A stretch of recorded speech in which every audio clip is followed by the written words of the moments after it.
All right, guys, I'm gonna get started. So, we're gonna be building the arch form. You can see I have a couple things set up. I didn't want to get this fully set up because I wanted to show you how to use these tools here. I have a bunch of tools. I want to introduce everything, show how I'm going to use them, trying to show proper, safe way to use everything. And that's pretty much it. So you can see right now I have, what are these right things called? Horses. Yeah, saw horses. You can make these pretty easily on your own, or you can buy them. These are some nice ones. You can see these saw horses have little slots in there for pieces of 2x4. So you can make this any length you want. These are 8-foot 2x4s. What this does, it makes a nice solid table for me. I also have all my tools. Can anybody notice something really important about how all my tools and my materials set up?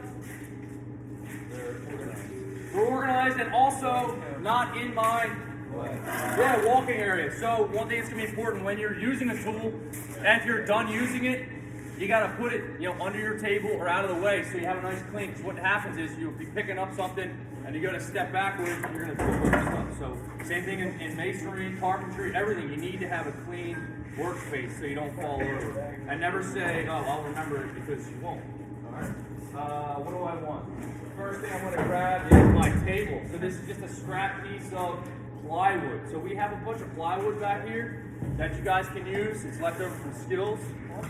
Plywood, and there's another type of wood that we use to build the arch form that we don't have right now. That's light ply and cheaper. Does anyone know what that is? There's another type of wood that we don't have.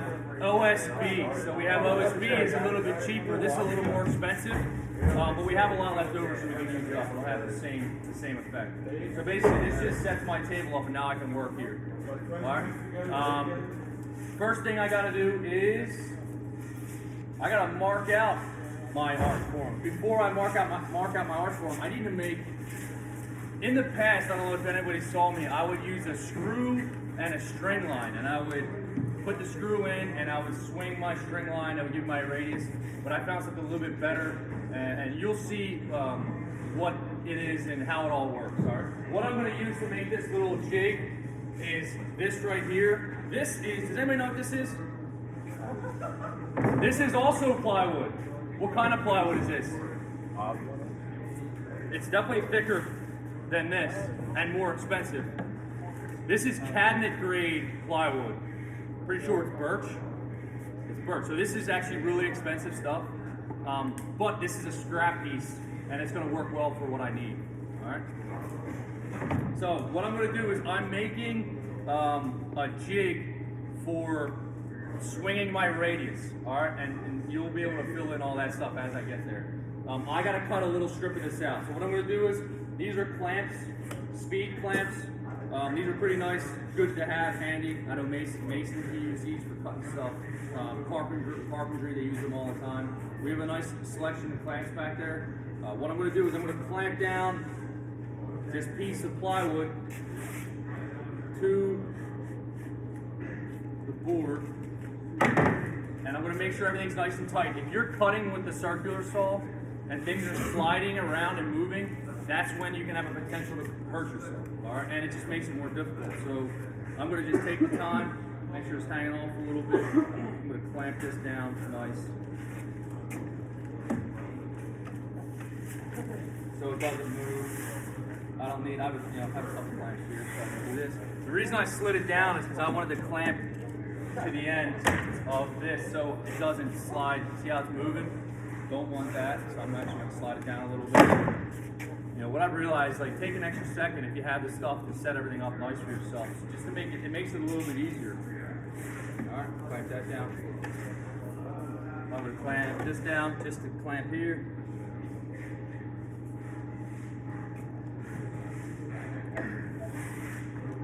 All right, I'm going to throw another clamp on here, just to hold this piece, because look, this is still wobbly, so I'm going to set that down. And what's going to happen is, I'm going to mark, I just need to make a little 1-inch strip here. I got to check something first. I'll introduce another tool. Oh my God. This right here, you guys know what this is? Yeah, it's T-square. What is this used for? Yeah, make it straight. Yeah, they use a lot for drywall. but it's good for when you're marking and measuring stuff. So I'm going to use it to put a line on here. Of course, I clamped it too early. That's where the work plan comes into play, and will help you guys out to make sure, like, just that order of operation. Got myself a carpenter's pencil, razor knife. Everyone needs to have a razor knife, and this is exactly why. You're going to need to constantly sharpen your pencil. You just want to be prepared and have all the stuff.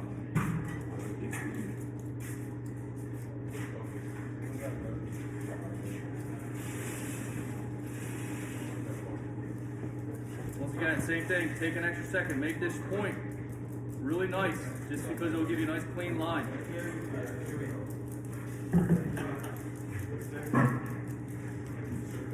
Alright, nice sharp point. I'm going to double check. When you make things, you want to make sure the bottom that you're measuring off of is a nice finished edge. Alright? And nice and straight, and it looks like everything is nice and square and straight. So I'm basically going to mark. I'm going to go a little bit bigger than an inch. I'm going to go 1.5 inches, just because it gives it a little bit more bulk.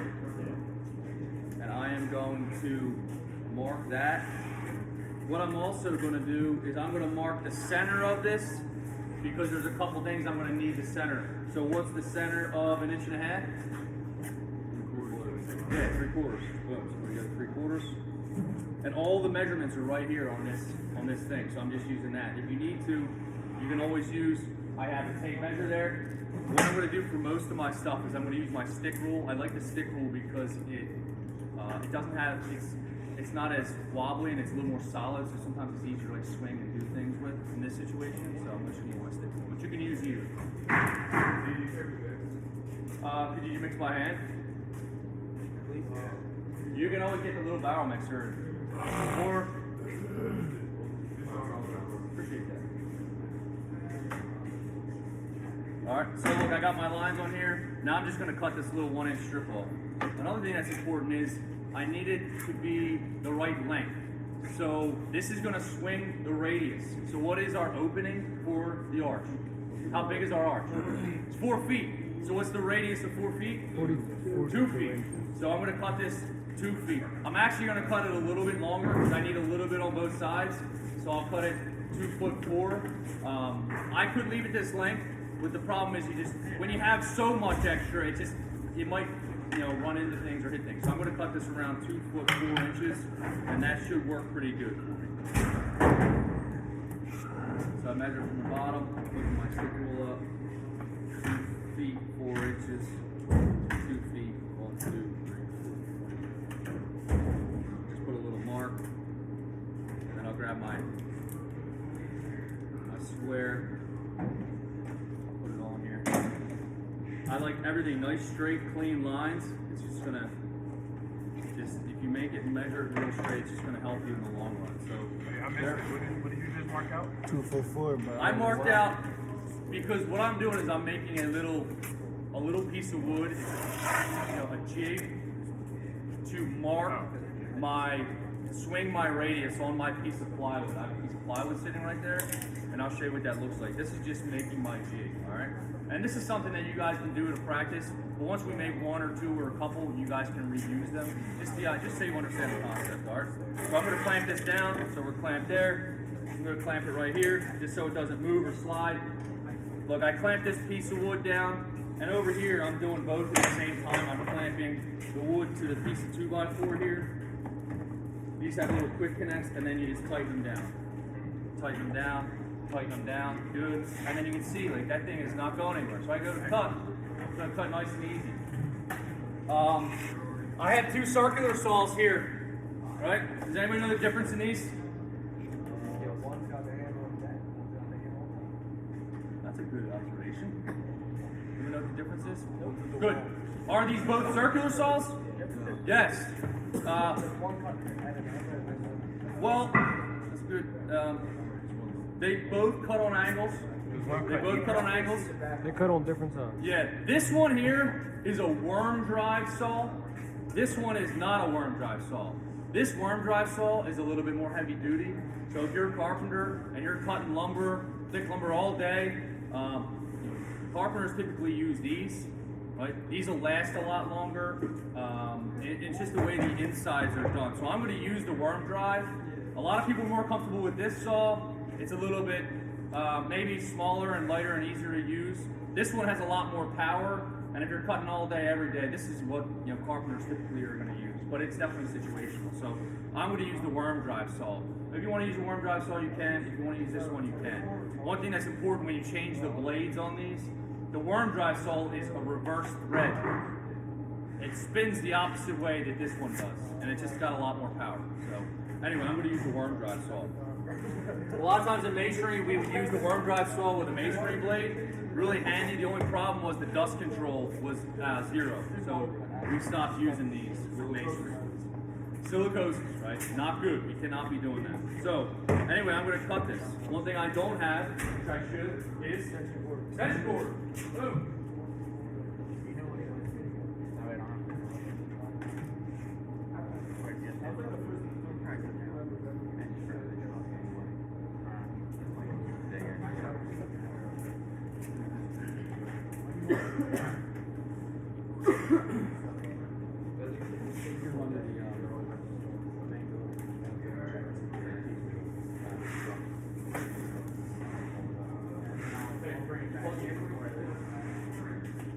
One thing, guys, what's an important concept when it comes to extension cords?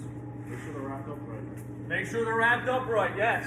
What else? Make sure it's not tangled. What? It's not tangled. Make sure it's not tangled, yes. Make sure you got the correct end you're about to plug in. Yes. Make sure it's not in cutting grade. Yeah, no cuts in it. Make sure that it has the ground plug. Another thing that's really important is when you stretch it across your walkway, what happens? It just turns into a tripping hazard, all right? And especially if you're at, say, a homeowner's house, or you're in a residential area, or you're on the job site, you always want to throw a cone down just to make sure people see it, because it's definitely a tripping hazard. You're not going to be looking at that. You're going to be thinking about, you're going to be carrying something, thinking about your work, and you might trip over this, all right? I found a way that really works well for me to put two cords together so I can move it around. I used to tie them together like this, and I quickly realized that this is not effective because it doesn't work. What you do is, this has worked best for me, is I take them together and I basically tie it into a knot like that, and then you attach them. Because the idea is when you do that, it allows you to pull it around if you need to.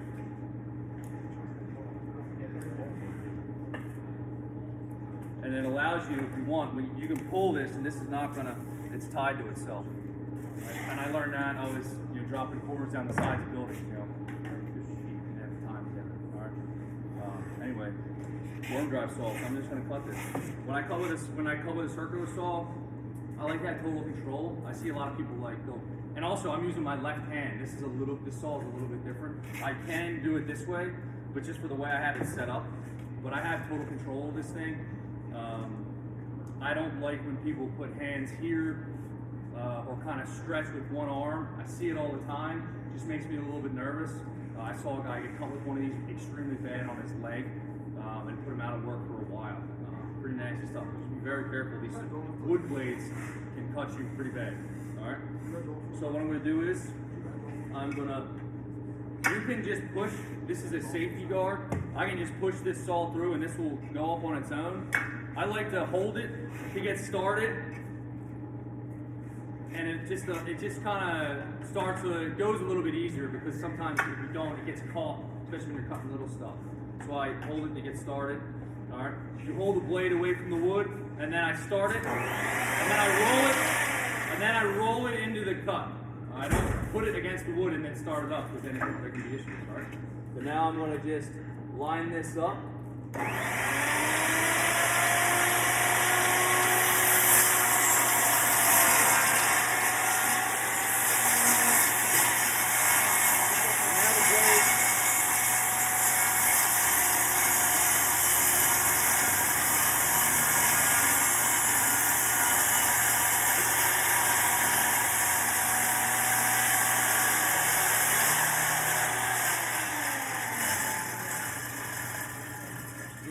ideally you wouldn't want the clamp in the way, but it's just the way I set it up. It had to be.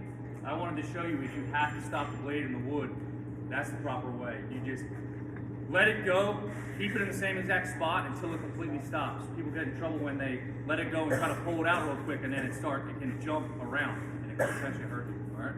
So I'm just gonna pop that off. I'm gonna finish this off. Once again, I'm gonna get the guards up already, and I'm gonna not be pushing forward. I'm gonna start again.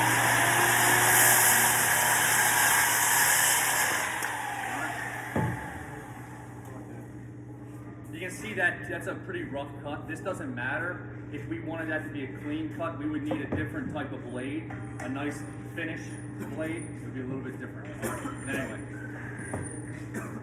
we're not using it for that reason. Now I gotta cut this, so I'm gonna put this here out of the way as much as I can. I do have cords in the way, which is not the best, but some things are out of my control. Try to keep everything as organized as possible. We're done with this. Get it out of the way. Alright, now I gotta cut it to size. So I'm gonna put it back on our piece of wood. Clamp it down.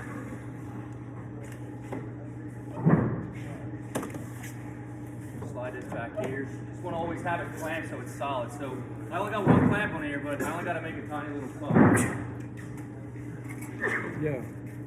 Right, once again, one job, I keep my body out of the way, so if it did kick back, I'm not gonna.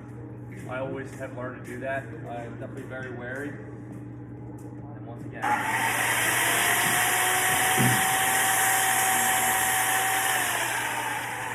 If you gotta make cutoffs, and then so now that I'm done with this, probably a good spot to store this is here. Just so it's not in my walk area. Put it here so it's not in anybody else's walk area. Typically when you make cutoffs like that, don't use the circular saw, use the chop cutoffs like that. Use the circular saw, not the, I'm sorry, don't use the circular saw, use the chop box that we have, because it's gonna cut it nice and square. You can't see that, that's not really square. You want everything that you have nice and square. It's just gonna mesh up a little bit. I cut it at 2'4" because it's gonna be our radius stick. So I gave myself a little bit of room. I'll show you why that's important. I'm gonna measure in, and it's hard to tell what I'm doing here, but just try to follow the best you can. If you have any questions, definitely ask. But you'll see what I'm doing. I'm gonna measure up from the bottom an inch. I'm gonna cross that center line with a nice. I cross it with a little T because I'm gonna drill a hole right there, and I'm gonna measure up from there. How far am I going to measure up from there? What's our radius? 2 feet. So 24 inches up from that point. 2 feet. I'm going to put another perpendicular line. Now what I'm going to do, I'm going to introduce another tool here. All right. What's this tool called? What's that called? Drill. The drill? What kind of drill? Red lithium M18. What kind of drill is that? Anybody? What did you say? It's a hammer drill. It's a hammer drill, not just a regular drill. It's got 3 settings. It's got pilot hole. It's got regular drill. It's got a setting for drilling in screws, and this little hammer there, that's for drilling into masonry. So if you ever got to drill in masonry, you need a hammer drill. All right, Tapcons and masonry drill bits. We're not going to use the hammer drill. We are going to use the pilot drill setting. I'm going to drill a couple pilot holes here. Drill a hole.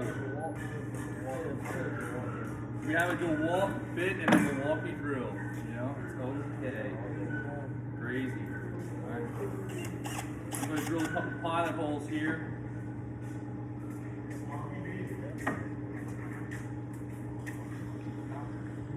So at the bottom, drilling my hole. Might need to make it a little bit bigger. Ream it out. They call this reaming it out when you make the hole a little bit bigger. You can always just get a bigger drill bit. And then this other hole, I need to make a hole for, this was a little bit weird to do, a little bit harder to do. I gotta make a hole for this. The thing is, there's not necessarily a bit. Yeah, so I just drilled 2 holes right next to each other. Alright, so I got this drill bit, and I'm gonna drill 2 holes next to each other, you know, on that center line, as centered as possible. In the end, there's a little room for error, and some things are gonna be a little bit off, but you wanna minimize that as much as possible, alright? In the end, just an arch form, it's just a form, alright? And everything's not perfect, but we wanna make it as perfect as possible. So I'm just gonna drill 2 holes here, directly on the other side of this. I have a bigger drill bit.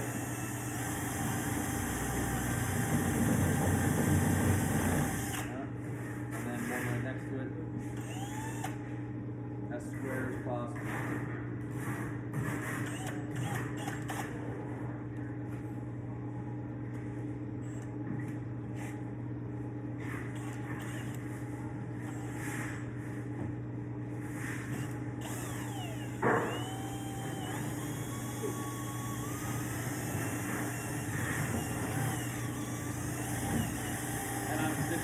This thing out back and forth. So the carpenter pencil will fit in there.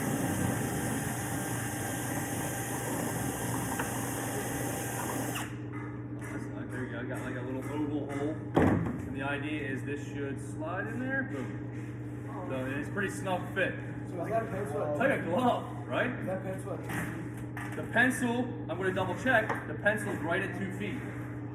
Right? And what's going to happen is, what I would do in the past and do on like job sites sometime, like typically a foreman's got to do this on his own. Like you don't want to do this during the middle of the day when everyone's waiting on you. Like you guys are waiting for me to make this form, you're doing this. You'd have to do it a different way. You'd have to do this stuff on your own. In the past, I would just get a string and I would make a mark and I would just drill it and then try to swing it with the string. But the problem with the string is not only holding the pencil like straight up and down, but you know, pulling that string, it's got a little bit of give. So this just makes it, if you take a couple extra minutes to do this, it makes it so much easier, you know. But I know on a job when I do my brother's brick front, which I'll share with you guys back in the theory room, I just did it, you know, in like not even 10 minutes with a string and a couple pieces of scrap wood and just whipped it up. But at that point, I kind of know what my tolerances are. So that's our jig that we're going to use to swing. So what I'm going to do is I'm going to put this to the side somewhere where it's not my walk area. We're going to put it right here. Now the next thing, and then I'm going to put the drill, I'm going to take the bit out. And for you guys that don't know how to operate these, and it's okay to not, and just something to practice, really important, to get this bit in and out. Right now it's in, and there's a forwards, or it rotates clockwise, and then there's a counterclockwise. And typically when you screw in screws, clockwise goes in, counterclockwise goes out. So to get this drill bit out, I'm going to go in reverse, counterclockwise. I'm going to hold this chuck, and it falls right out. If I want to tighten it up, I go forward, hold the chuck, tightens back up. All right? Important to know for you guys. So I'm going to put this drill aside. We're going to need that soon, but I try to have it located somewhere nice and organized. I'm going to put this drill bit back. Here it goes. That's the spot. There we go. 5/16. I'm going to put my drill bits down there so if I need them. Oh, I got a drill bit out. Get it out of the way. What's that, Steve? Yeah, that's typically, you guys will learn like sometimes, you know, at the end of the day, it's hard to keep things organized. It really is. I'm going to just clear this out of the way. Do I need this? I'm going to hang it back up. Alright, I'm going to get the clamp out of the way. Actually, these might have to be moved even more out of the way. I'm going to put them under here. I'm going to move this down here. Stick rule back pocket at all times. Pencil, left pocket, just somewhere so it's available. I'm going to move this scrap piece of wood. And now, this is a full sheet of plywood. Alright? Steve, you want to give me a hand? If you have help, yeah, these are expensive. All right, work together. We'll flip it right on up. Lay it down. If you guys have help, don't be afraid to work together. It's all about longevity. All about longevity. So with this, there's a couple ways we can do this. I want to try to get as many pieces, art forms out of this as possible. Right? This is 8 by 4, 8 feet by 4 feet. If you ever don't know, what can you do? Measure it. Sometimes it'll be cut and you won't know, right? So we'll just check right on. That's exactly 4 feet. It's exactly 8 feet. All right, just double check sometimes. Don't be afraid to measure things.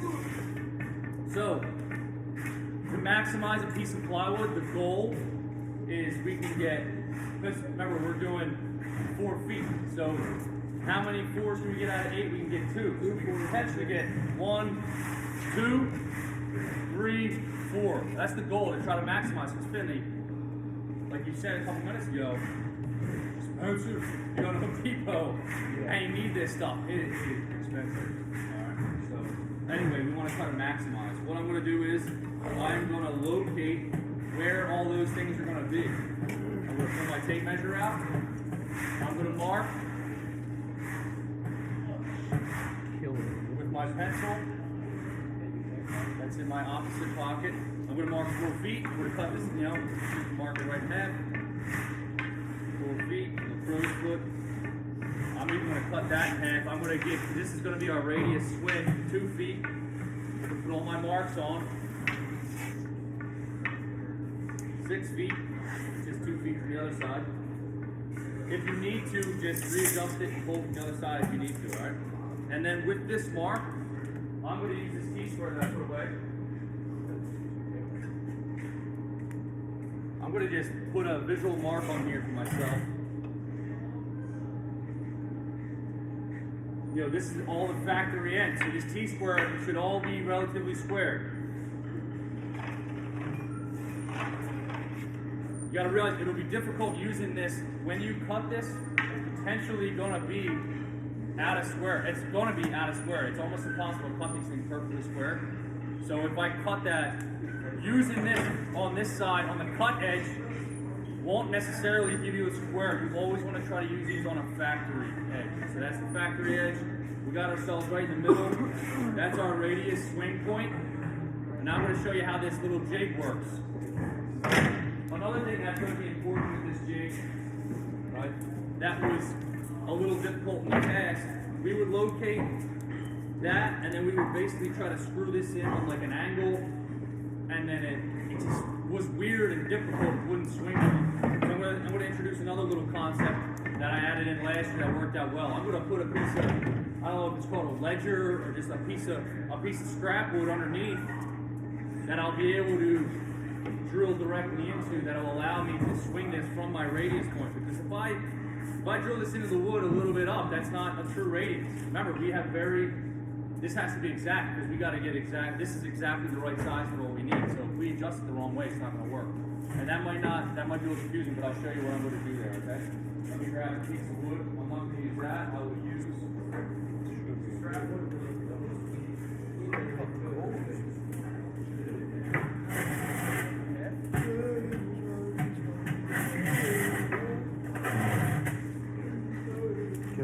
Alright, boom. What's up? What do you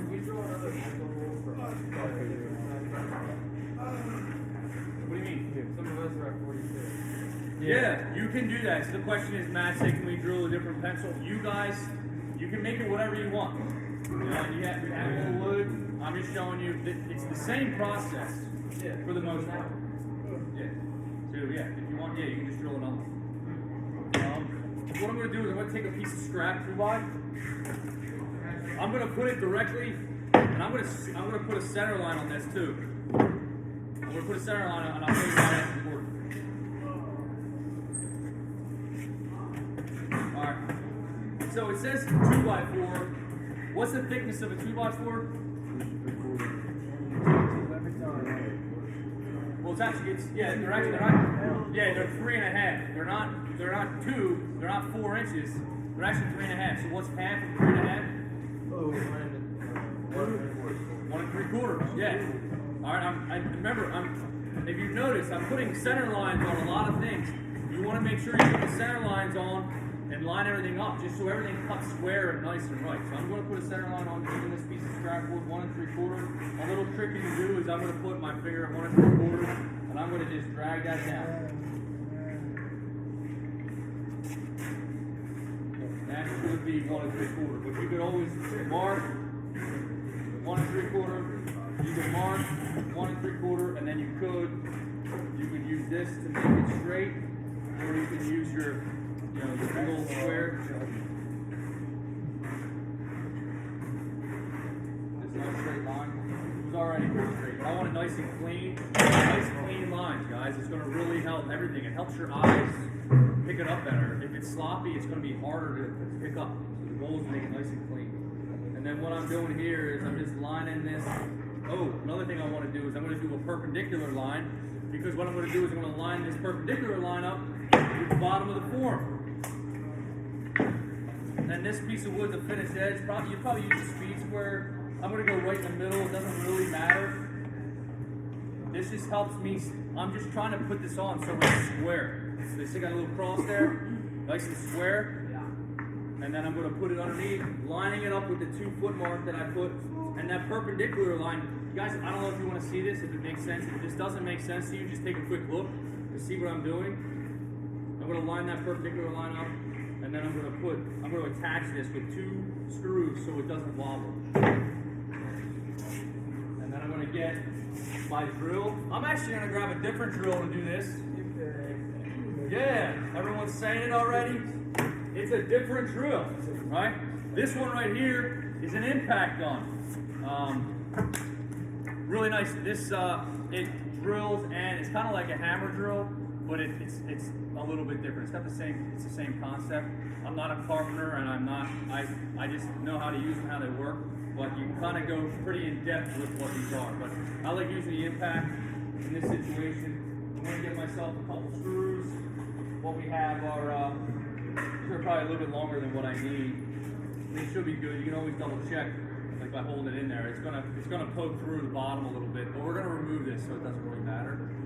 All right, and I'm just gonna put these in. This is a T25. This is star bit T25. And I was gonna hold it on there, but instead of me, what should I do? Typically, what I would do is like hold it here, drill it in. But what should I do instead? Just clamp it on. We got the clamps. Yeah, well, the boss man's yelling at you. Yeah, well, that's why you got to make these ahead of time, so they're all done, and no one will see this. You would have it done already. That's where these little clamps would be good. I'm going to line it up with the center line, and I'm going to line it up right there. We're going to clamp that on. We're going to clamp that jogger on, nice and square. All right, boom, clamped on. We only need 1 clamp here. We're going to put a screw in here. You might hear the impact gun impact, but probably not. It's just a lot easier. Now I got it attached. I'm going to put another one in. I'm not going to put them directly next to each other. I'm going to stagger them just so it keeps it twisted.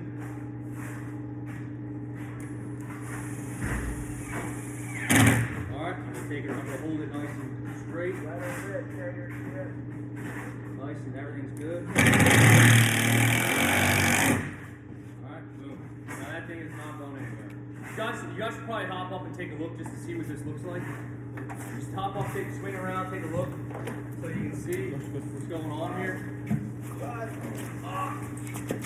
so I got my 2 foot mark. That's my 2 foot, and then see how that perpendicular line. Here, take a picture. That helped me line everything up. I got the straight line to line them up, and then so this is all nice and square. And what's going to happen is with our jig, the reason I put that there is because I'm going to attach my jig just like that to this point right here. And that's going to give us the true swing. That makes sense? And this is little stuff that I've been developing over the years, but that thing's pretty tight. So I just wanted you to take a look and see what the heck I'm after. Alright, it seems like a lot of work, but you can do this pretty quickly. And it's just going to make it nicer and easier in the long run. And you'll get faster at doing it correctly, alright? So what I'm going to do now is I am going to attach this. to the piece of wood below. I need another P25 right there.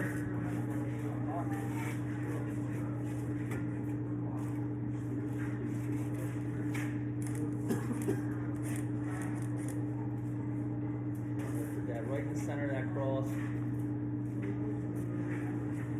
And tight. You want it tight to the plywood.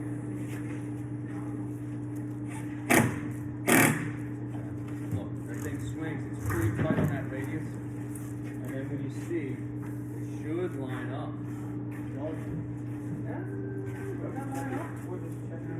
Something looks a little bit funny there, doesn't it? And then here, let's go over here. Lines up there. Lines up there. Take a look. Oh, you know what? Why is it? What's the problem? Yeah, it's crooked. I said they ain't crooked, so it's important. Everything's important. So that being crooked just makes it not right by a little bit. So I'm gonna try to fix that a little bit. I can probably unscrew it, I think. See it with your impact on. Probably just tap it. It's straight. Alright. This is one of those things like Parker's buddy. That guy doesn't know what he's doing. You know what? I'm a good player. Alright. Yeah, that's a little bit straighter. Alright. Piece of scrap wood is all. The problem is if you bend that screw, then it's kind of, it'll be trash. It's hard to reuse. I like to try to reuse as much as I can because you start seeing how much everything falls. Oh, it's right there. It's so close. That is so close. And that's right on. So it got a little bit better. Remember, I made sure everything was perfect, but this stuff isn't perfect, so likely losing a 64, a couple 64s throws that off. But I think we're going to be good enough. Another place I can check too is from here up top. See how it lines up? But it's hard now because I covered up my thing. Yo, Bold. Right next to it.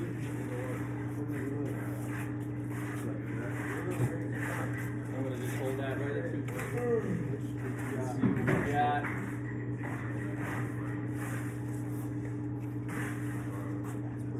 That's good. It's actually on this side of it, so it just gives us a little bit of well, good. So what I'm going to do now is I'm going to put my pencil in my thing I made. I'm like, oh my gosh, look at that. Lines up to that one. And then it comes down. It hits that top pencil bar.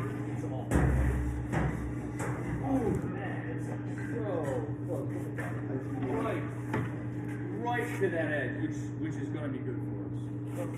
It's off by like barely 16. But when I go to cut that with the jigsaw, what's going to happen? Yeah, the thickness of the blade is going to steal that material and it's going to take it to 2 feet. And you got to realize, if you got to make a 2-foot form, all you have left over on that side is 2 feet. Okay, so it actually it's going to be good. This is going to be nice.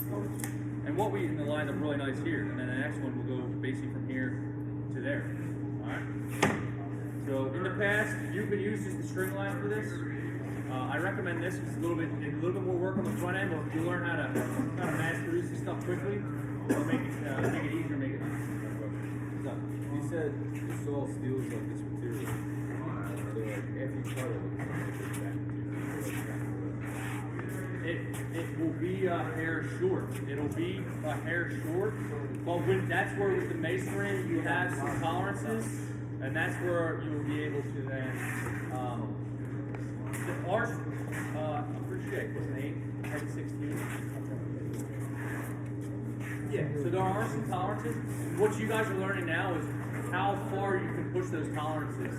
And that, like, for your first, 5 to 10 years, you're going to realize, you want them to stay as tight as you can because, when you're big buildings, a 16 can very quickly, you do a 16 times, which isn't a lot, that's an inch. That's a lot. An inch is not good. An inch is too bad.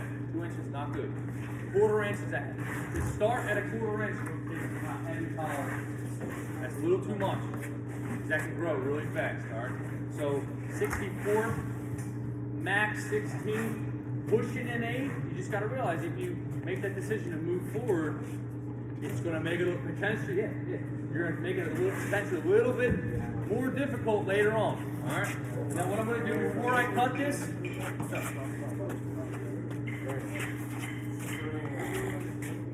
yeah, that's good. I will. No, that's a great. So Steve mentioned something that I failed to neglect. Neglected to tell you guys, when you saw me, and this is true of masonry, carpentry, everything. When you saw me set up that first piece of wood to cut, what was one thing that I made sure was that how I set it up that I took into account? Yeah, so look, when I read that, so that is going to be junk. Alright, which I don't like wasting stuff. Try not to waste stuff. One thing I made sure that when I cut that material, it was hanging off the edge. And it's a hard concept to explain.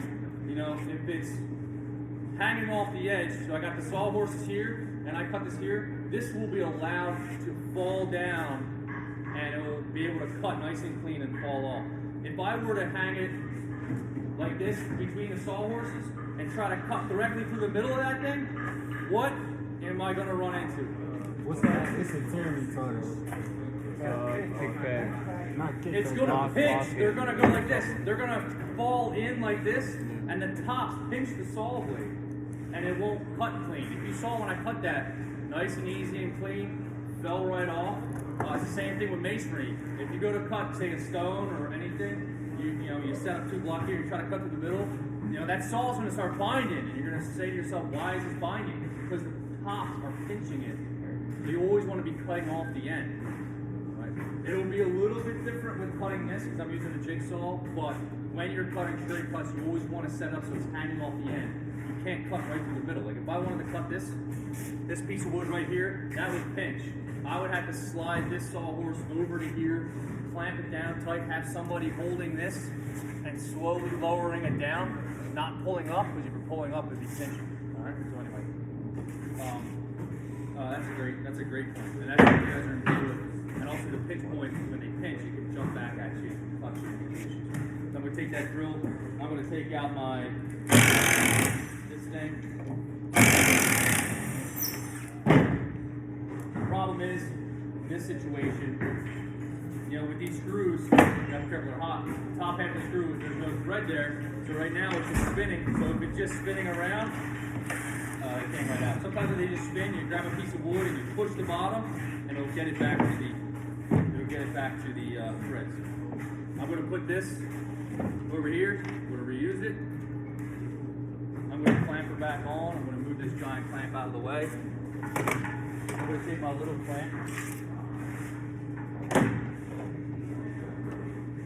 Attach that nice and square.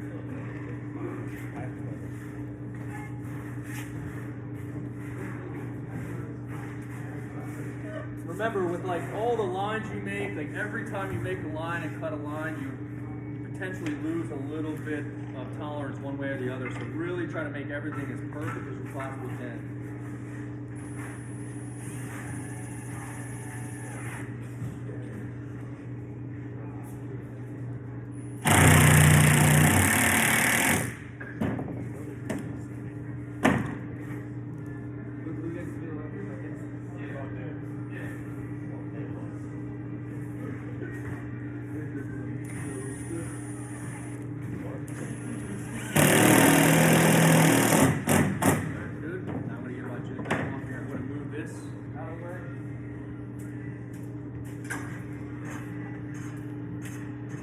Pencil, jig, that right there.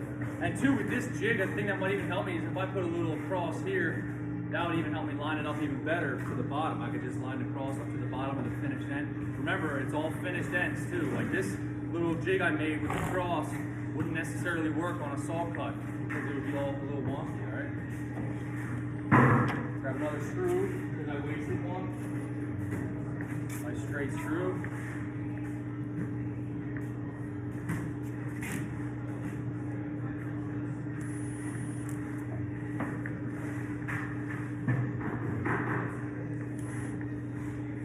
Yeah, that's another problem. I'm off my line by the thickness of the screw, so I'm like a 16th to my left. So once again, that's going to throw my tolerance off. It would probably be better, instead of trying to screw the way I am, you probably should get the drill bit and put a nice pre-drilled hole right in the middle of this, So that's another reason why I was off a little bit by 16th that way. All right. So now I'm fighting it a little bit.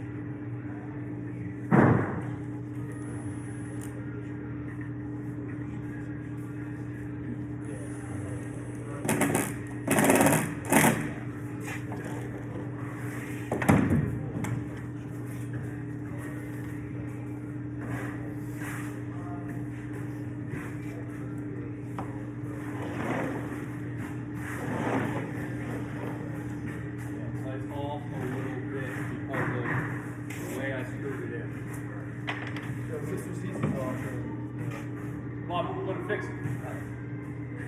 With the old hammer. He's the one great. No, I'm not. I want it all to work out.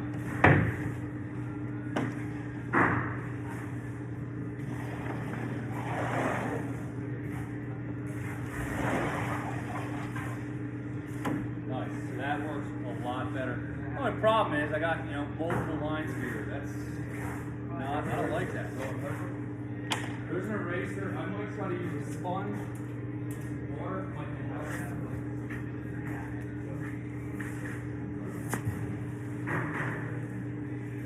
Once again, you gotta make it easy for your eyes. You gotta make it easy on the eyes. Let's see if this works. Not really. Let me see that eraser.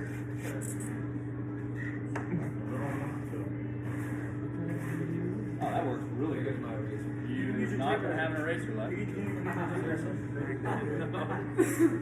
I'll get you a new pencil. Question mark? Remember I told you Oh, yeah. Let's try that. Dude, that was a little, what was that, a TikTok hack? It looks like it's just wearing my tape measure now. No, the other side. It's a box. No, it's just kind of, that might, it's not really, it wasn't really working. I just wearing my tape measure off.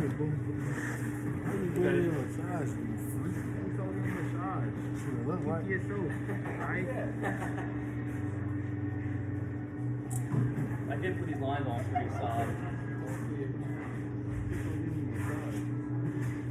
Feeling my bones.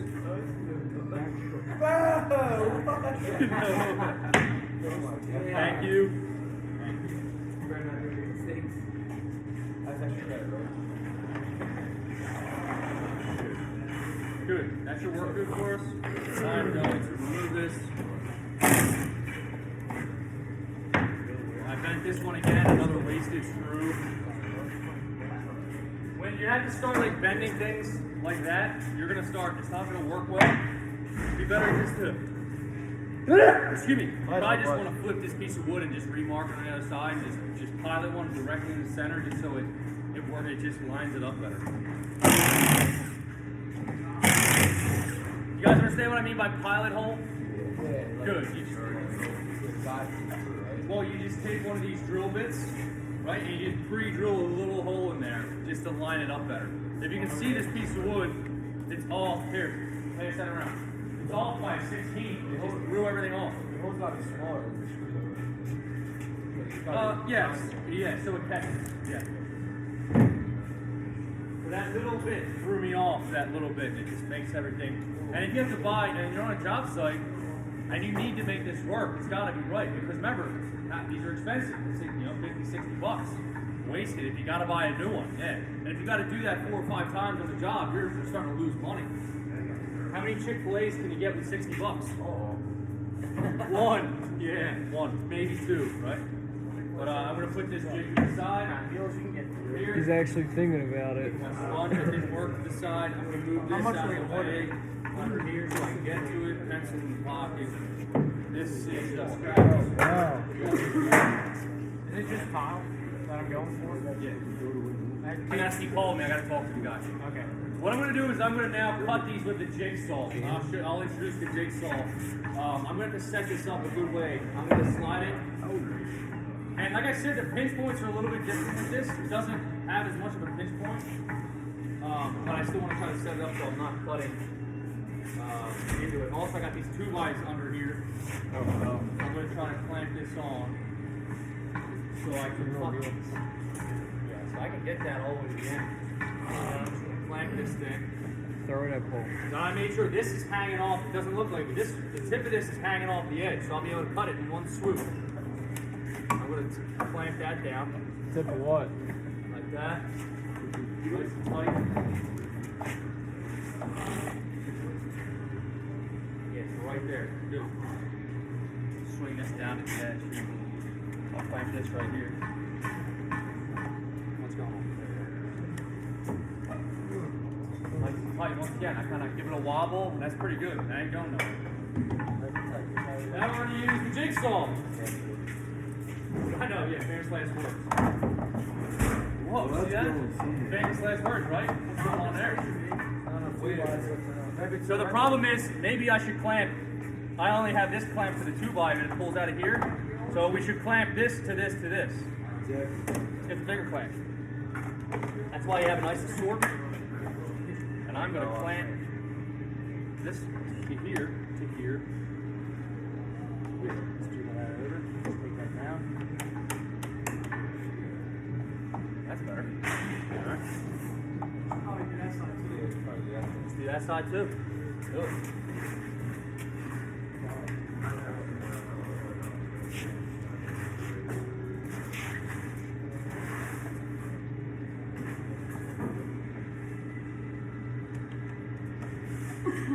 Just clamping that 2x down so it doesn't lift up. All right, good. Now we're going to use the jigsaw.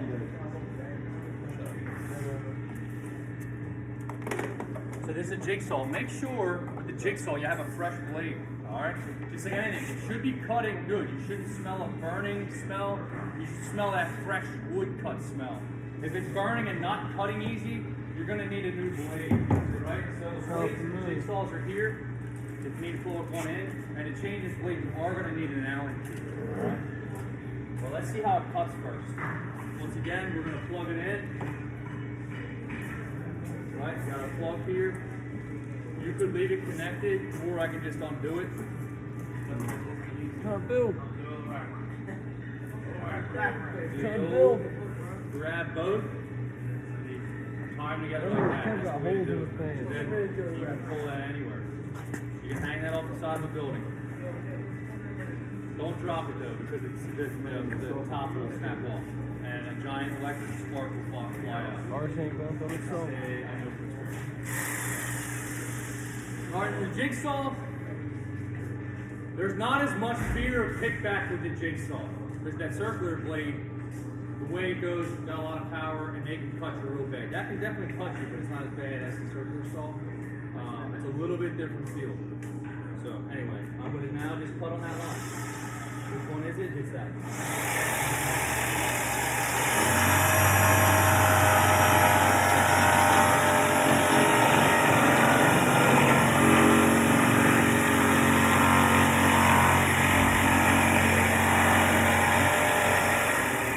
So it's cutting nice, it's cutting really nice.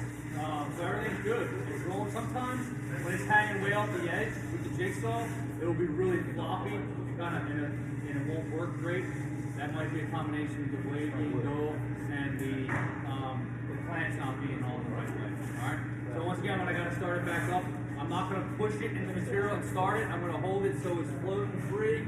I'm gonna start it, and then I'm gonna get it going, and then I'm gonna push it in.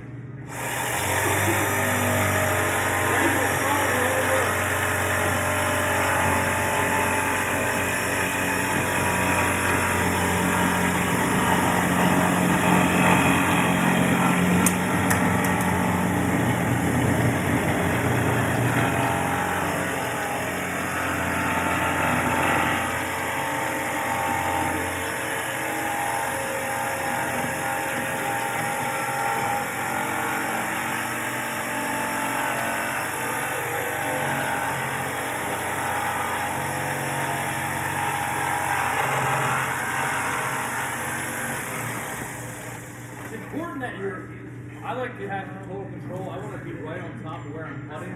I don't want to, I'm starting to get out of my comfort zone and starting to stretch away. So I got to just readjust my body so I'm on top of it.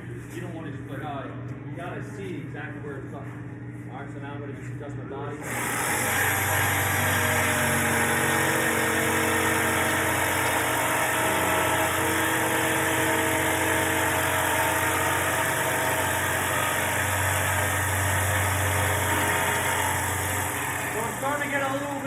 say something's fighting me.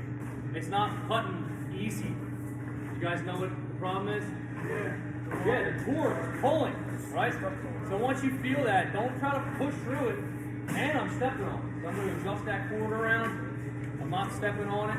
All right? Now I'm going to read it. I'm going to go again. Go back. If you ever cross the line, you can always back it out and then do it again. You just got to realize you don't have much room to mess this up because it's very tight tolerances. We're trying to get 4 out of 1 to save money.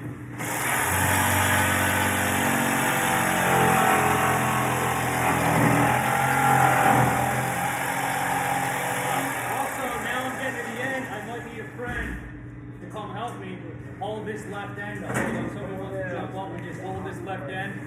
Alright? Thanks, Finn. Just so, and then kind of hold it, and as it goes, starts to go down, just don't let it fall. Thank you, Finn.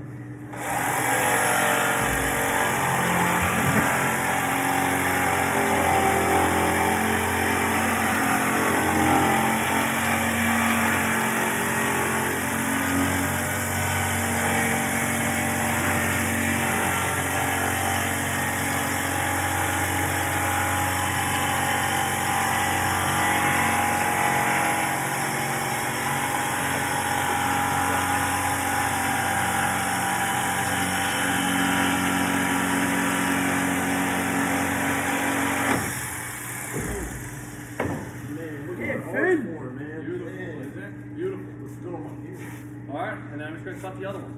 Does anybody want to give it a shot, or do you want me to just cut it real quick? Yeah, let's cut it. Alright, give it a shot. Get in there. And of course, this line, well, Finn tells me so. Finn, do half, you do the other half. Alright? I'll do one and the other. Alright, and look, just make sure there's a line on that. Yeah, stay away. Yeah, rise it.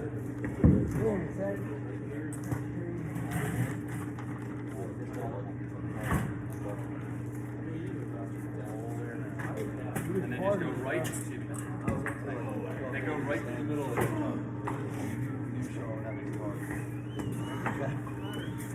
Let's go, Finn.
Let's go, dude. Why don't you get up here, Joe? Why don't you get up here? Huh? Because he's up there. You probably stop this.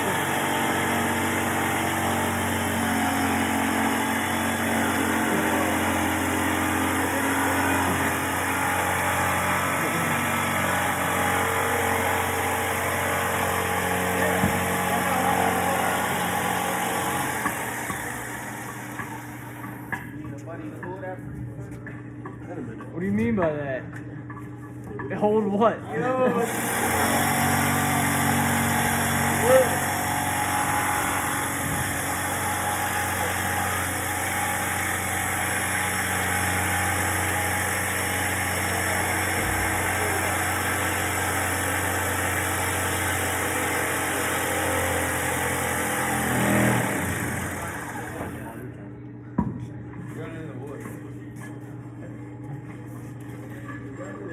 2x4. And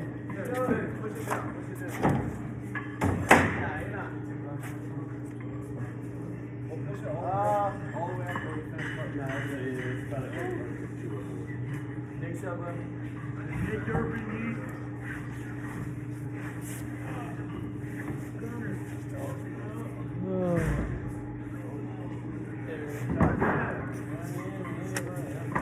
he's not gonna build itself. Look.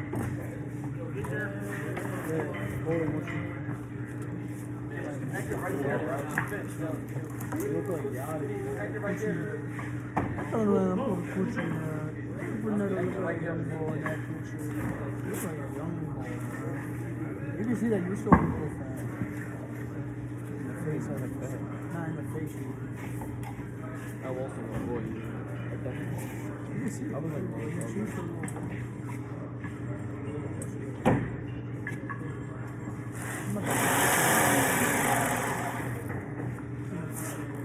yeah, buddy, to hold that.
Good work, guys. Good work.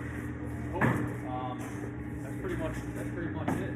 I'll show you how to check them to make sure they're good. All right, and you can and I can show you a sign. Like if the blade wasn't good, a way you can tell is you would see, like black burning. You would burn it instead of cut it, but everything is cut real nice, so the blade's nice. But once it starts kind of binding up and burning on you, and you get the black in there, we'll see. I know Ben wants to teach you. You can borrow these for a minute. All right. Remember the bottoms. You need the bottoms of your large forms to be finished, factory edge. Because if they're not, they just won't be square and right. But that's pretty close. That's money. Pretty good. That's money. That's money. But there are a couple issues, but I'm going to let that rock. That should be okay. The issues I see, this is nice and clean, but there's just a couple small imperfections in here. But remember, it's just an arch form, and the brick aren't perfect, so you want this as perfect as you can possibly get it. If you need to, you can always kind of mark and adjust it, but once you start taking material off, you start losing your radius swing. Alright? So that's how you make those pieces. What I'm going to do is I'm going to put this to the side. Ben, can you hold this for me, please? Alright? Boom! I'm going to remove my clamps. I'm going to move this out of the way. We can get two more out of here. That'll be for you guys to use. My clamps underneath. Alright.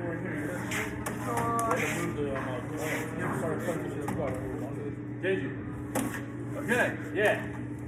No, that's good. And then, yeah, you'll have to do that. That's fine. But that's why you set the table up. So typically with sawhorses, you can cut into them. That's the reason you do that. You don't want to.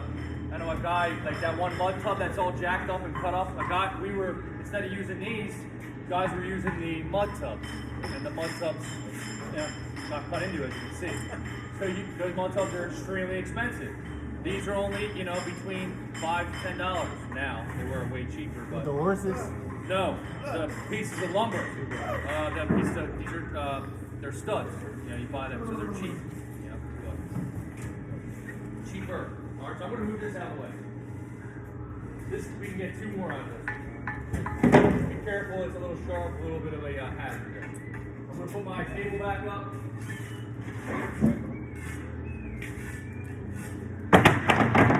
Alright, I'll show you the next step. We're gonna clamp that. I'm gonna grab the saw. Can some of you guys clamp this piece of wood on for me?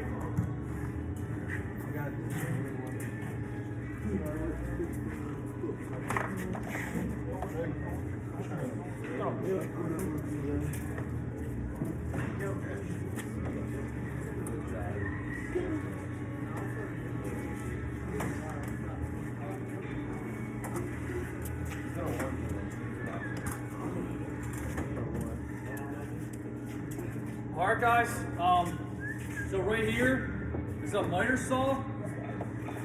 Make sure at the end of every day this all gets broken down and put away. The senior that used this stuff yesterday did an amazing job putting all this stuff away. So really take care of it, put it away. You can cut with this miter saw all different things. Whenever I cut 2x4s down, I really like to use this miter saw. Does anybody know why? I mentioned it earlier.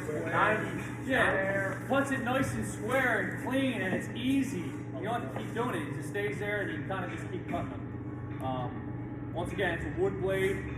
I don't like seeing people putting their hands anywhere in here.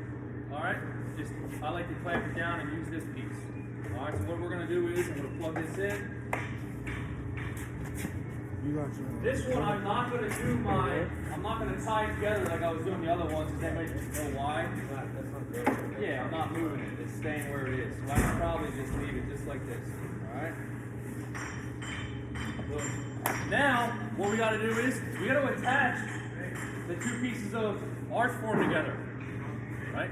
And the question is, how, you know, what distance do we do? How do we do that? 2x4s. We're going to use 2x4s. So I got a couple leftover pieces here that I'm going to use. Alright. With this saw, the way to use it is it's locked in the lock position down. What you need to do is to unlock it. There's a little black switch here. This is important because you guys are going to be standing here and you're not going to know how to unlock this. And you're going to ask Mr. Z and I'll help you out definitely. But you got to push down a little bit. You pull that little black switch. And then it goes up. Boom. Now it's ready to go. Ready to go. This can cut square, it can also cut on angles. Do not switch this to make it cut on angles, alright? The problem is every time somebody switches it, they typically get cut into the guard. So we're just going to leave it the way it is. Alright? And it's happened multiple times. So we're going to leave it square and straight. What we got to do is we got to cut some 2x4s to use to attach our 2 frames together. Right? The question is, how long do we make these? The width of your, oh wait, no, it's not the width. Because you have that. It's the width of your piers minus this. Check your bond on your piers. This is the width. You guys are all over it. One thing you really need to take into account that's really important. When you make this arch form, it needs to be say a ½ inch shorter on each side, a ½ inch shorter than what the thickness where the brick are, because you don't want it the same thickness as the brick. You want it back a little bit, because remember with those tolerances you have, if it sticks out, if that wood form sticks out past the brick, what is the problem with that? You can't check the leveler in there like that. It's missing the string line. Yeah, the string line. It's going to push the string line out. You won't be able to lay the brick to the line. You need it to be back a little bit. So what we'll do is we'll subtract an inch a half inch on each side so it sits back a little bit. Why don't I go 2 inches or 3 inches just to be safe? Yeah, well, yeah, the brick is gonna fall off. So you just go a half inch tight on each side, so we'll go a full inch. So we need to, so what's the thickness of fin? What is the thickness of your piers? Chicken broth, rice, like overview. Which one is the thickness? 16? Deep? Yours is 15 and 5/8? So it's 15 and 5/8, but it's a full 16, or is it 15 and 5/8? 15 and 5/8. So we got a 15 and 5/8 minus an inch. 14 and 5/8. How thick are these? It's half inch, so another inch. Well, it's a half inch times 2. Alright, I see what you're doing there. So it's an inch. So we're minus, so 15 and 5/8 minus an inch, 14 and 5/8 minus another inch, 13 and 5/8, right? That's your number. Make sure everything's good. Yeah. What are we going to do once we know that number? What am I going to do? Mark it. Write it on the board. I am writing it right here in front of my face, nice and big. 13. No, what was it? 14 and 5/8, right? 13. 13 and 5/8. Right there, big. So you don't forget, because what will happen is that you'll cut one, and you walk away, and you'll forget, and then you come back and you start cutting them at whatever length, you know? And then you start getting a little confused. What I like to do is I want to make sure that, see how that's not a square end? I'm not going to start with that one. That one looks like a nice factory end. I'm going to start with that. And I'm going to mark these out at 13 and 5/8.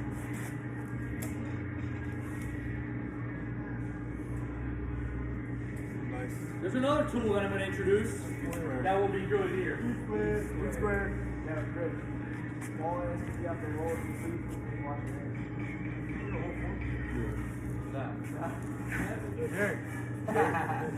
Nah, not it. I know. Alright guys, this is a good chance for you to use your speed square. Alright? Now we're going to mark that at 13 and 5/8. What was it, 12 and 5/8? 13 and 5/8, good. Also too, I'm going to check the end that looked like it was factory. Good, it's factory. So with the speed square, for all you guys to see, the top of this is factory, so it's good. I wanted to check this end to make sure it was factory, just with that, and that shows that it's nice and square, alright? The speed square is a handy tool. A lot of things you can do with this, and I'm learning new things all the time. Alright, 13 and 5/8, we're going to double check. Good. We're going to mark that. We're going to cut it. It is really important that you make this the same every time. That's why I'm going to mark. It might be, well, yeah, and it might be good for you guys to like, you can almost like mark them all and then just cut them all. Or once again, you make another jig. They need to be the same exact size. You can't have them vary because then it's gonna, then your form's gonna be all crazy. You know, so you want to make sure they're exactly the same size. I'm gonna cut just 3. You can put as many of these in as you need, and I'll show you what that looks like. So I'm gonna do that one. I'm not gonna use my tape. I'm gonna use my stick rule. What's up, Steve? That's great. You should keep it the same. You should cut The side. other side. So you don't cut bigger. Cut Yeah, bigger. no, that's a great question, and I heard a lot of right answers. Remember, there's tolerance here, and this isn't as imperative. It doesn't have to be as perfect. When you're doing finished carpentry work and like finished masonry work, like stone work, where you got 4-inch joints and it's got to look right, make sure you're cutting where you need to cut. If you mark this and I cut directly down that line, I'm going to lose a 16. So instead of 15 and 5/8, it'll be what? 15 and 9, 16. Is that what it is? Yeah. Good. There you go, 15, 9, 16. But that's short, and it's going to be wrong. And when it comes down to finished work, it's got to be right on. And that's something that took me a while to really figure out. I'm like, I would make brick cuts. I'm like, why are these joints huge? And I was cutting right down on that line, and I was losing a 16th every time. And then I'd make it bigger. It wouldn't look right. So anyway, I'm going to mark with these. And just as long as you're consistent. So in this one, it doesn't matter as much. I can cut right down that line. It really doesn't matter as long as you're consistent, right? But Should I cut them? No, just cut right down the line. So I should cut on the outside line? I think it might be easier to stay consistent. Yeah. Yeah, maybe. I think so too, but then what I would have to do is like remeasure and just make sure I have the same thing. But I'll cut right on the line and see what happens. There's a laser on here that shows me exactly where this blade's gonna go. Yeah, see the laser there? You gotta clamp it even down. You see that? So I'm looking, and I can also put the saw to make sure it's right to the laser, because the lasers aren't always right. That laser's pretty right on. All right. So what I'm gonna do is, before I cut this, I'm gonna clamp it down. This clamp works pretty good. I slide it up. This is all the way down, so I'm gonna loosen that up. I'm gonna drop that down, and all you have to do is just tighten this back one, and that should stay right where it's gotta go. So when I cut this, there's a safety as well. If I try to just pull that trigger, it won't pull. I gotta press the button, gotta pull the trigger. Look,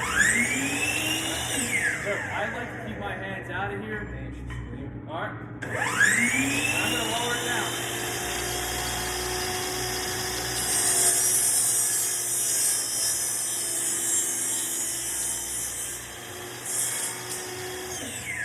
Alright, nice square, clean cut.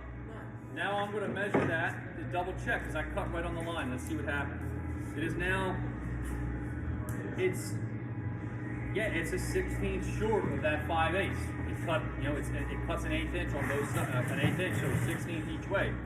So as long as I keep it consistent, so I'm just going to do the same thing every time. So I'll just measure another one. What was it? 15 and 5/8? 13. Oh yeah, I wrote it 13 and 5/8. Like that? Like that. There. So mark it again.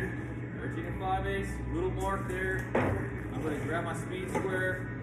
Finish the edge, and I'm going to make a nice clean line. And you'll find ways to do this a lot more efficiently. Mark them all out and cut them. But until you figure out your process, just do one at a time, and then you'll figure out a process to make it quicker. That's the key. I'm just going to cut 3 of these. Line it up with the laser. Laser's pretty spot on, but tighten it up. I'm going to drop it down.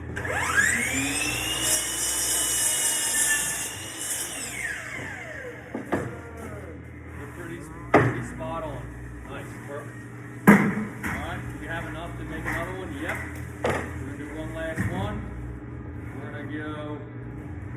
The thing is with this one, I'm going to run out of room. Let me double check. So 15 and 5/8, no, 13 and 5/8. Good. We'll mark that with the speed square.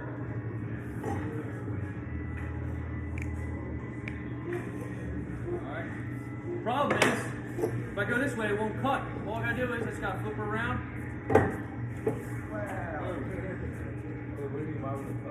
Well, because I can't, it could cut, but I would have to move this thing over to this side, because I would have it on each side. So instead of doing that, you just flip the wood around. Typically when you run into a problem, you just gotta look at it a different way.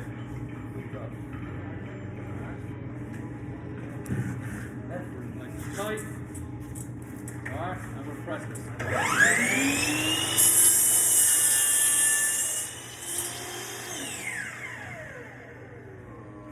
My cutoff, maximizing my material. Right, and these are all exactly the same size. Nice. Real nice. Alright, so what I would do is I'd find out how many I needed. I'd probably cut them all, and then once I cut them all, I'd move everything out of the way. But for now, just to show you how this goes together, I'm now going to move this saw out of the way. Before you move the saw around, there's a couple things you need to do. I'm first going to unplug the saw. Alright, unplug the saw. I'm going to lock the saw. And hopefully we can get in the habit, we got to just try to brush this off and clean this off just so we don't have a bunch of crap. This should be working, and it looks like it's not working for whatever reason. Maybe it's not zipper closed, we have to get that fixed. Alright, so I'm going to now put this away, out of the way for now. I don't like to put things all the way down, now I got to put it back up. Alright, this is trash. I was not able to hit the button. Now, if anyone come over with those, help me out. Alright, going to get my impact on. I'm going to get my screws. These are a little bit big. These screws are a little bit big, but they're going to work just fine for us. All right. And then we're going to attach this. I found a good way to attach this is to use the. I was doing it straight on this ground, but you have the. That's why it's important to have the finish, these factory edges on the bottom, because it'll make everything nice and square. All right. So I just need to do it so I can. What's the best way to do this? Here, just hold that for me. I'm going to put this on first. I'm going to attach a 2x just like that at the bottom. And see how I'm holding it flat? Like this keeps it, doing it flat on a flat surface with the factor in keeps it nice and square. Alright, and now I'm going to drill this together. I'm going to do 2.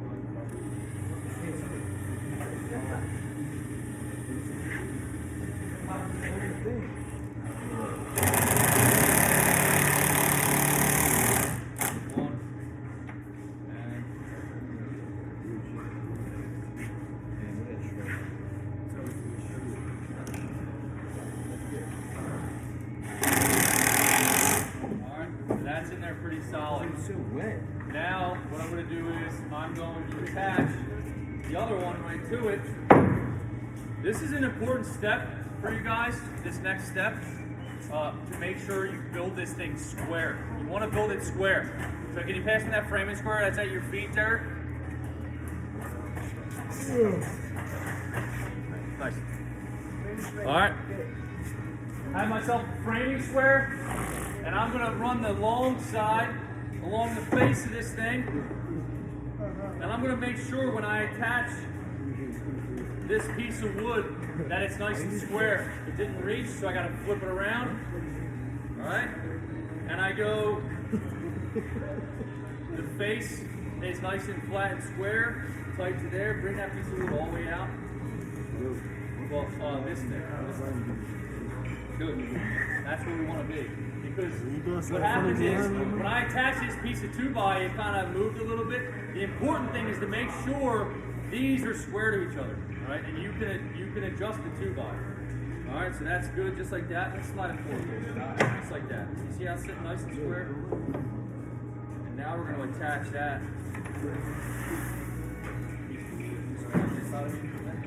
Make sure that breaks nice and square. I'm going to get these screws started.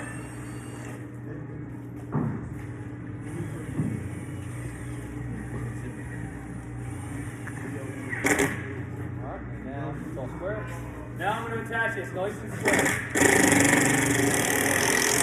Alright, 1 and 2. This first one is the most important because it's establishing everything else. Oh, now this thing is ready to go. Now I can go on the other side. I'll probably just turn it around. You want to be gentle with it because if you just manhandle it too much, it'll fall apart. Alright, put it like that. Now I'm going to take my other one. I'm going to attach it over here. There's a lot of ways you can do this as well. So there's more than one way to do it. As long as in the end it's square, it's straight. Now I'm going to attach this one. And it's a lot easier now that it's all put together. If you're struggling with drilling these in, you can always do pilot holes. It'll make it a little bit easier. If your wood's splitting on the end, a pilot hole will prevent that from happening.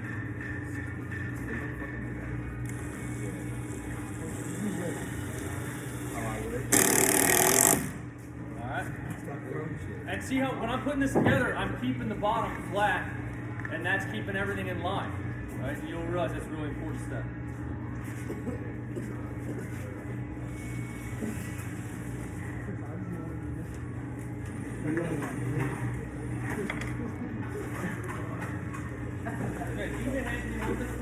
And if you're struggling, I could clamp this down to the table. Because the problem is when I drill, you gotta get some pressure, but if I'm giving pressure, once it slides, the pin's just gonna hold it.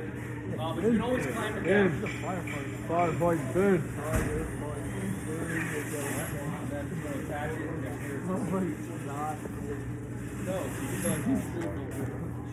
can double check that.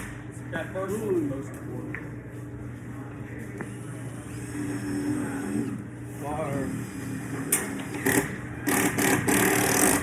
Good.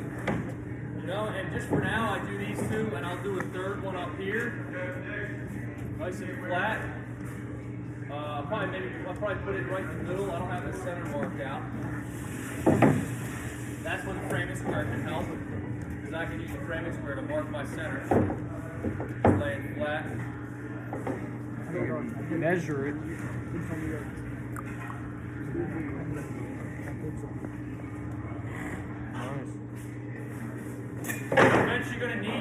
You're eventually gonna need your center line marked on here. And then basically I just put it in just like that. What's the white piece? I'm gonna get these started first, because it'll make it a little bit easier for me. So if I get these started, now I know where that piece of wood is. Now I'm gonna just hold that in there. Went a little too far with that one. I'm gonna put that one in there. And I'm gonna make sure it's as close to the top as possible. You don't want it. Yeah. It's not great. So when I attach this, you guys want to take a look. It's a little bit lower than the form. Right? It's a little bit low. The problem with that is I'm going to run into issues, because when I lay the brick, they're going to want to sit down into that form. Right? So you want to make sure it's nice and flush to the top. This is as flush as I can get it here. That's pretty flush. Right? And then you asked about the white, the flexible material. So if you want to, when you do it like this, there's a lot of ways to do it. You can do it like this, and you can put 2x all the way around, right? And you can rest on the 2x. You can also use that, there's the flexible material, like whether it's underlayment or it's that white material that we had that can flex around here. You can put that on as well. Just make sure if you're going to use that stuff, there's something important that you got to take into account. You know, the thickness of that. If I just put that material on top of here, it's a 1/4 inch thick. Then I just added a 1/4 inch to the thickness of my arch form. So you can use that, but just make sure you're aware of that extra layer. And for me, I would do it this way, because it's an arch form, and I don't need that extra like support. But it depends. If you're a foreman and you want to make it for your guys, and you want to make it easier, you can put that material on top, because it'll just make this a solid piece. All right. What I would do, Steve asked if I would leave it open like this. I would get 2x, and I would fill them in as much as I need to carry the brick. I wouldn't put them directly next to each other. I'd probably space them a little bit, just to minimize how much material I would have to use. I wouldn't need it all. Because remember, it's a form, and for me, when I'm laying brick, I got the line up. If something is like sitting or acting weird, I can kind of tell, and I know how to fix and I know how to adjust that if I need to. But the better you can make this, the easier it's going to be to do your arch when you get to that point. Right? Now I'm going to attach this one. What's up, Steve? Yep. Alright, now I'm just going to attach that. And I would put another one in there. And then I would put as many of these in as I need to. Let's get the one more in.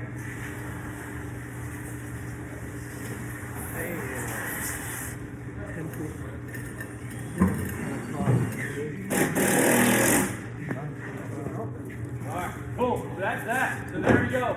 That is your arch form. Nice. Well, like I said, I would cut more of these and install them as I need them. To hold the brick. And the idea is you're going to put this in between your piers, and it's going to hold up the brick, and that's how you're going to build your arch. You guys got any questions? That's a lot. Go ahead. Does it matter how far you space them out? What, this? The two, but yeah. Yeah, that's a great question. Kevin said, does it matter how far you space these out? Like, this won't work because I can't put brick on that. I would need more. For me, I would put as many as I would need to put just to prevent my brick from falling. Some people just cut a lot and make them super tight all the way around. You can do that. I know when I've done them in the past, I would space them a little bit. I would space them, not the thickness of a brick, but a little bit less, just enough to hold the brick up, just so I wouldn't have to cut as much and do as much. But I'll leave that up to you, you know. And if you start laying the brick and realize you need more, you can always add it. But once you start putting the brick on, it will be a little difficult to adjust this and fix it. So it's up. Well, yeah, you would want to. That's a great question. So you asked about this one right here is pretty good. See how the tip is right to the top, and that's right to the top. And one's That's like pretty that. It won't be perfect because it's round. Alright. So what I'll do is I'll make this video available for you guys, and that's why it's important to you should build your work plan so you're able to follow it, and that's it. I appreciate you guys. We appreciate you.